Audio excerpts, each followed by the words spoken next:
CNN 10 is taking you from the Middle East to South America today and exploring subjects from international relations to gold mining. I'm Carl Azuz at the CNN Center. Thank you for starting off your week with us. First story concerns Iran, a nation that was known as Persia until 1979. It used to be a monarchy governed by a Shah, a Persian king. But 40 years ago, that Shah was overthrown and forced into exile. And as a result of the Iranian Revolution, the nation became a theocratic republic with Islam as its official religion. One major reason why Iran has been a rival of the United States since around that time is because the U.S. supported the Shah who was overthrown. But there are other reasons, including the fact that the U.S., the United Nations, and the European Union say Iran is an official sponsor of terrorism.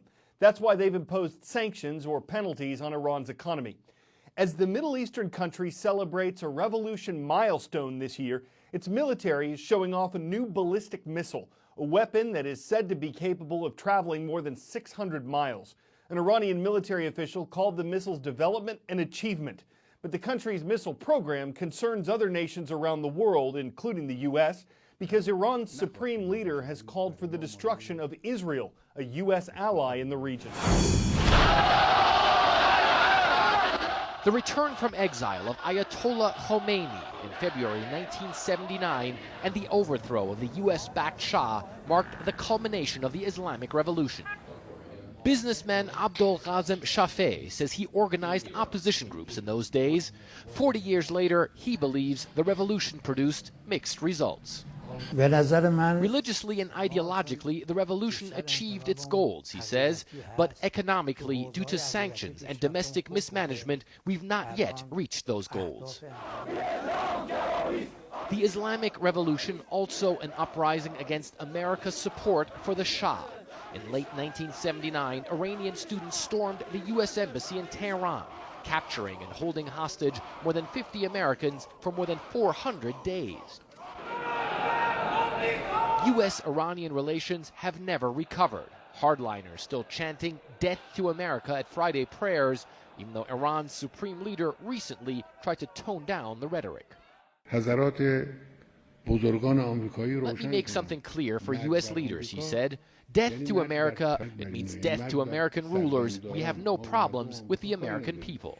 The Trump White House is cracking down on Iran, pulling the U.S. out of the nuclear deal signed by the Obama administration, and hitting the country with sanctions that are crippling its economy and causing its currency to plummet.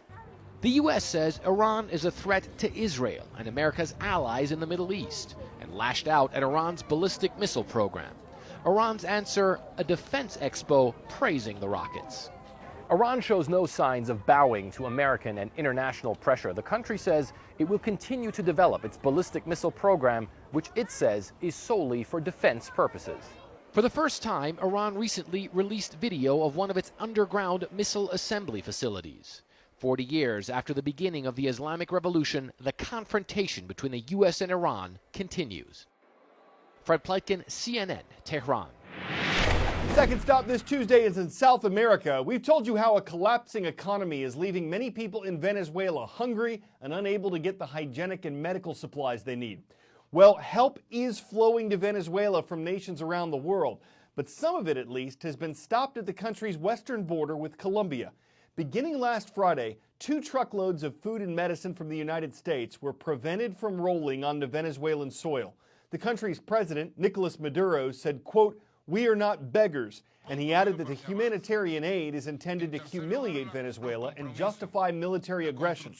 Analysts say it's possible that the government's afraid that the supplies could be used as a cover for an invasion of Venezuela.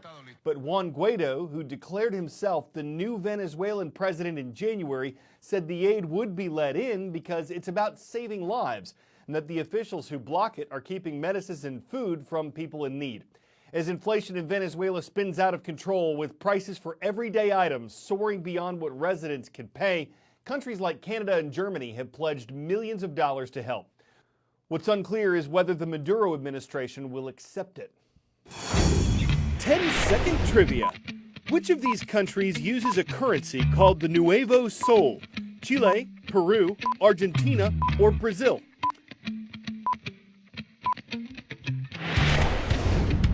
The Nuevo Sol is the currency of the South American nation of Peru.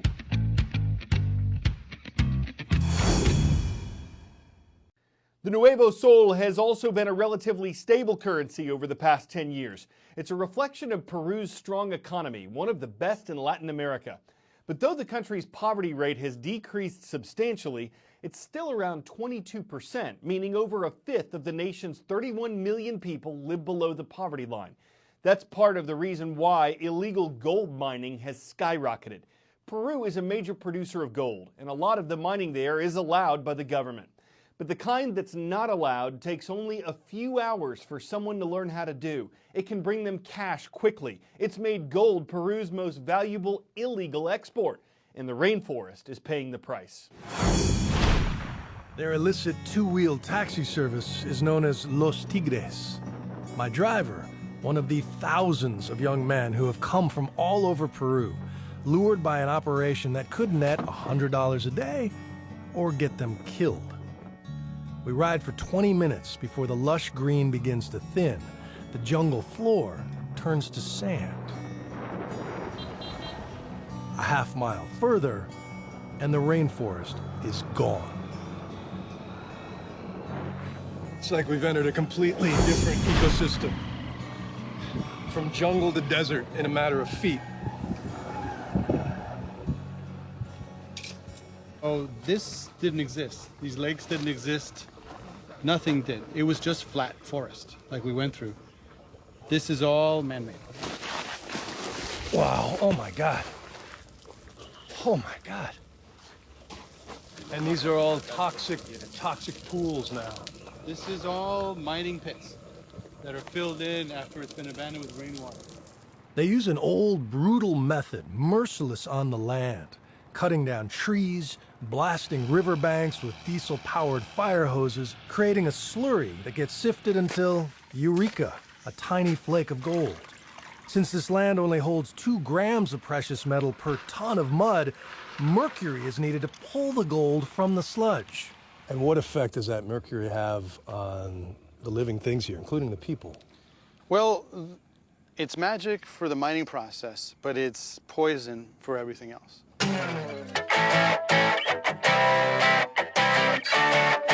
The Kentucky Derby is said to be the oldest continuously held major sporting event in the U.S. The first race was run in 1875. For the second oldest sporting event, you have to trade in your horse for a dog. CNN recently visited the Westminster Kennel Club Dog Show, which started over the weekend in New York City. Every February, the dogs descend upon Manhattan, and it's for the 142nd annual Westminster Kennel Club Dog Show. We have over 3,200 dogs coming this year. This is the Meet the Breeds. His name is Teddy. This is Papa Chew Davos. It's just a fun time, you know, just to get out and teach people about the breed. And we really like learning about different breeds of dogs. We have a boxer kissing booth, because why not? There you go. You have the 5th annual Masters Agility Championship going on. This is my first time ever been there. Go, go, go, go, go. I've been watching them on TV, and it's just so exciting to see them in person. This show is the second longest continuously held sporting event in the United States. And the reason it's been able to maintain that is the fact that it's about dogs. I mean, man's best friend. What can't you not like about him? So who will win Best in Show? Will a Doberman pinch the lead? Will judges be brought to their Pyrenees? Are spotted dogs worth a Dalmatian, or does it take a toy to Chihuahua walk away with victory? You can greyhound us about this all you want, but if you're wondering why or aren't we telling you, it's because results haven't been pointed out yet. Those will be settled on Tuesday. Just didn't want you to think we were being malamute on the subject. I'm Corey Gil-Azus, and we'll Springer back with more for you tomorrow.